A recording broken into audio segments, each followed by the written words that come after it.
j'espère que vous allez bien.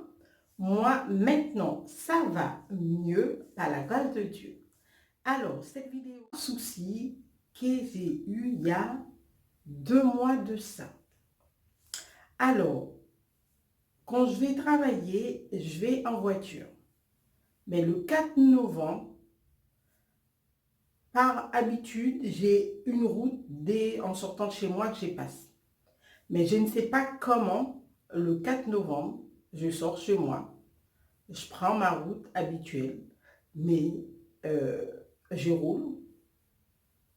Et je me suis rendu compte à un moment que j'étais sur une autre route. Comment je suis arrivée sur cette route, je n'en sais rien. Mais quand j'ai vu que j'étais sur cette route-là, bon, j'ai dit, écoute Seigneur, tu fais ton travail comme tu veux, comme tu l'entends. Je suis sous ta responsabilité. Je prends cette route-là, je vais travailler, je rentre.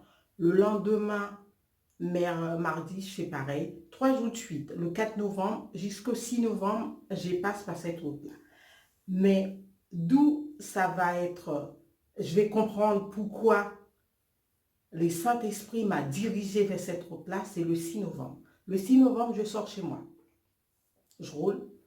Je passe par une route que je sais pertinemment qu'il y a des bouchons chaque matin. Et habituellement, je passe par une autre route qui n'a pas de bouchon, que je roule vite pour aller au travail.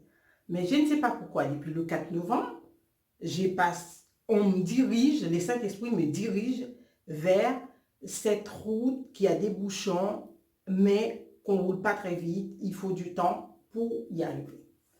J'obéis et je sors chez moi. À un moment, j'étais dans le bouchon et j'entends un bruit autour de moi, tac, comme si qu'on avait fait sauter le bouchon d'une bouteille. Je dis, oh, c'est quoi ça? Les usagers ont dû faire tomber quelque chose sur la chaussée. Et là, je regarde tout de suite sur le capot de ma voiture, il y a des vapeurs qui montent. Les vapeurs ça passe en fumée blanc. Je dis, waouh, waouh, waouh, waouh, waouh, qu'est-ce qui arrive? Et je mets mon running, je mets mis à côté. Je prends mon téléphone pour appeler mon mari. Le temps de prendre mon téléphone, je soulève la tête, il y a plein de fumée blanc devant moi. Je dis, wow. Et là, je prends mes sacs, je rase le capot de la voiture, je me mets à l'abri. Là, je voyais, il y avait des camions derrière moi. Vu qu'on est dans un bouchon, les camions s'étaient arrêtés. Je vois un monsieur qui cherche dans sa cabine, qui descend avec un extincteur. Je me dis, mais il va où avec? Et là, je me penche sous l'aile gauche de ma voiture, au-dessus du pneu. C'est là que j'ai de la flamme qui sortait. J'ai dit, waouh! Et là, je me suis mise à hurler. J'étais complètement déconnectée du monde. Mon cerveau a fait stop. Complètement déconnectée, je ne savais plus un numéro de téléphone, je ne savais plus rien. Pendant 30 secondes, je ne savais absolument rien. Le choc a fait plus rien. Et là, à un moment, dans l'élan, j'étais en train de hurler. Je me dis, non, non, non, calme-toi, il faut que tu arrives à prendre le dessus. Et là, j'ai respiré un bon coup, mais tout en ça hurle dans ma tête. Je prends mon téléphone. Je me dis, attends, le numéro de pompier, c'est quoi? C'est 15, c'est 16, c'est 17, c'est 18. Et finalement, j'ai fini par me rappeler c'est quoi le numéro. J'ai fait le numéro de téléphone. J'ai appelé les pompiers. Et là, en hurlant, ils décrochent. Et ils me disent, madame, calmez-vous, calmez-vous. On ne comprend rien du tout. Qu'est-ce qui vous arrive? Et là, ils m'ont attendu. Ils m'ont dit de vous calmer, respirer. Et puis, j'ai pu leur expliquer, leur donner mon identité et leur expliquer ce qui m'est arrivé. Il m'a dit, mais le feu, il s'en est où? Mais pendant tout ce temps, le feu continuait à prendre de l'ampleur. Et le monsieur qui est descendu avec son extincteur, il a versé ce qu'il avait dans son extincteur, le produit qu'il avait, mais ce n'était pas suffisant. Quand il m'a demandé est-ce que j'en avais, moi, je n'ai jamais eu d'extincteur dans ma voiture. Et il est parti vite courir, demander aux autres personnes qui étaient derrière, de monsieur qui est descendu avec leur extincteur, qui a mis fin au feu. Mais j'étais avec les pompiers, ils me demandent, mais vous en êtes où? Est-ce que vous êtes mis à l'abri? Est-ce que si? Est-ce que ça? Je leur explique que deux personnes sont venues, le feu est éteint, mais la voiture continue à fumer. Et ils m'ont dit alors, calmez-vous, on arrive. Ils sont arrivés 20 minutes après. Mais pendant ces 20 minutes-là, moi j'étais dans tous mes états. Mais en même temps, il y a la police qui passait, qui s'est arrêtée, il y a la gendarmerie qui passait, qui s'est arrêtée. Ils sont restés avec moi. Quand les pompiers sont arrivés 20 minutes après, si c'était eux qui allaient éteindre le feu, la voiture aurait été la carcasse. Quand ils sont arrivés, ils ont ouvert le capot, le capot de la voiture. Et là, ils ont sorti des débris dans le moteur de la voiture. Je leur demande qu'est-ce qui s'est passé. Ils me disent, mais on ne sait pas, c'est probablement un coup de circuit. Mais je vais vous mettre des photos, vous allez voir par vous-même. La batterie s'est consumée.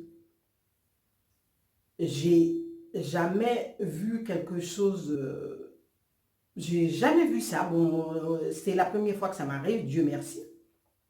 Mais j'étais complètement sonnée. Et après, bon, j'ai fait les démarches habituelles, voilà. Ça a mis du temps, mais Dieu merci, le problème s'est résolu. L'assurance a fait les nécessaires, après, ils m'ont prêté des véhicules, voilà. Mais la morale de l'histoire, c'est que c'est dans l'adversité que tu reconnais tes vrais amis. Ce problème-là m'a permis de me rendre compte, certaines personnes qui sont autour de moi, ben, ils sont là quand ça va bien. Quand tu as un pétain, débrouille-toi. Ou bien ils font tout pour t'enfoncer bien en plus comme il faut. Mais sauf que il y a un tout-puissant. Et c'est lui-là qui est le tout-puissant. Il est tout-puissant pour le monde entier, pas pour une partie. Il ne fait pas des traits, lui. Il est tout-puissant pour tout le monde. Alors, dans cette histoire, je me dis, si j'étais passée par cette route qui roulait, que je roule très vite, peut-être que le petit bruit, tac, j'ai entendu, ça aurait pu être une explosion.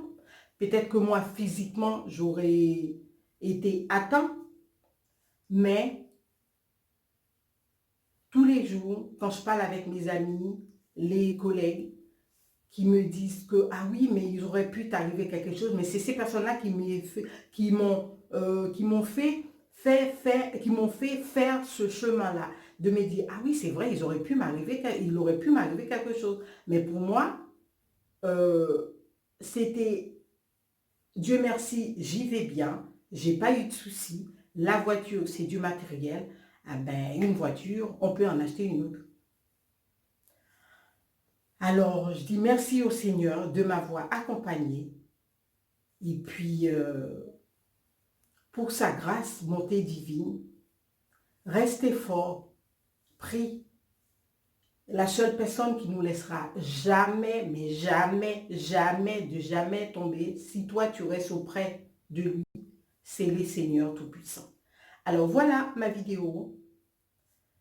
Partage, commentez, dites-moi vous, est-ce qu'il vous est arrivé des pépins, comment vous êtes en sortie, qu'est-ce que... dis-moi en commentaire ce que vous pensez de cette histoire. Et puis, merci pour tous vos partages, merci pour vos participations. Et puis, je vous dis à bientôt, les beaux et les belles, pour une autre vidéo. À bientôt.